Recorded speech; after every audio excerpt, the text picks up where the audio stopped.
In Hawaii, aloha isn't just a word. It's a way of life. It's a deep respect for the land and for each other. This spirit of aloha binds us together. It's the warm smile of a stranger. It's the helping hand offered without hesitation.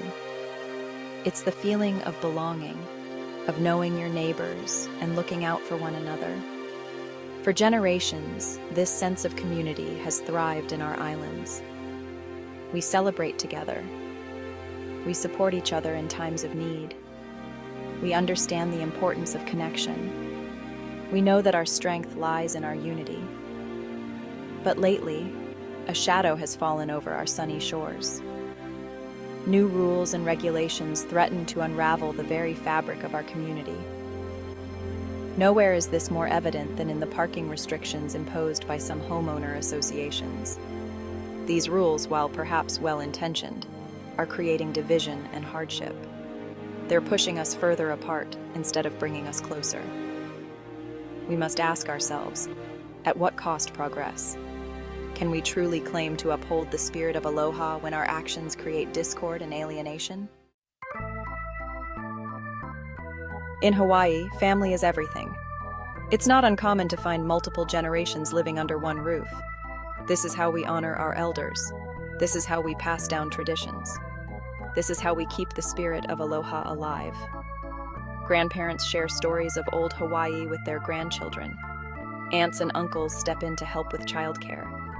Cousins grow up together, forming bonds that last a lifetime. This is the beauty of our multi-generational households. These families rely on having space for everyone. They need to accommodate multiple cars. They need the flexibility to host family gatherings. But with strict parking restrictions, this way of life is becoming increasingly difficult. Imagine telling your tutu she can't park in front of your house. Imagine having to turn away family members because there's nowhere for them to leave their cars. These rules are not just inconvenient. They strike at the very heart of our cultural values.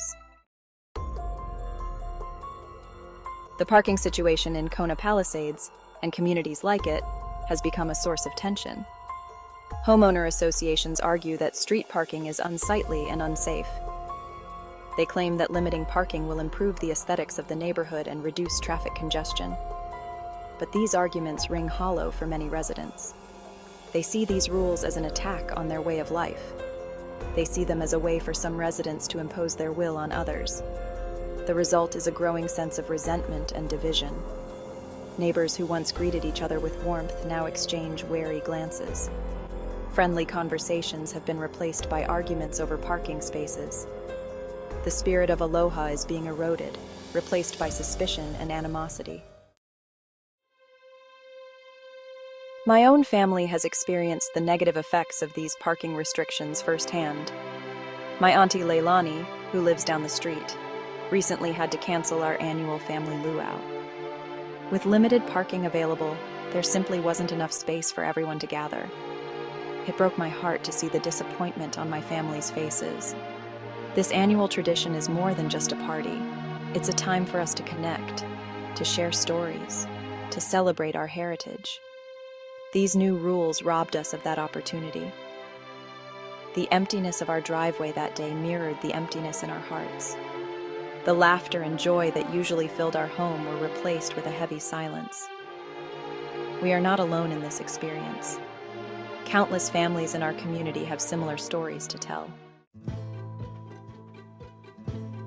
While safety is often cited as a reason for parking restrictions, the evidence to support this claim is often lacking.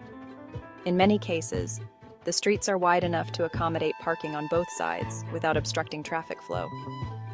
Furthermore, blaming accidents solely on parked cars ignores other contributing factors.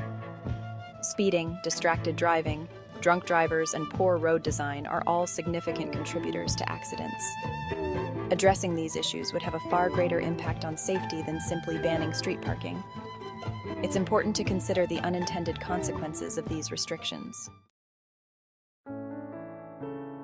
The goal should not be to eliminate parking altogether, but to find solutions that work for everyone. This requires open communication, empathy, and a willingness to compromise. Instead of imposing blanket bans, let's explore alternative solutions. Clearer signage, resident parking permits that designate street parking to homeowners. As these are just suggestions which could all help to address concerns about safety and congestion without sacrificing our sense of community.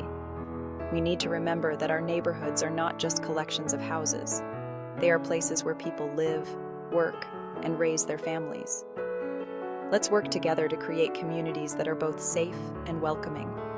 Let's choose aloha, not animosity. Let's find solutions that honor our past while building a brighter future for all.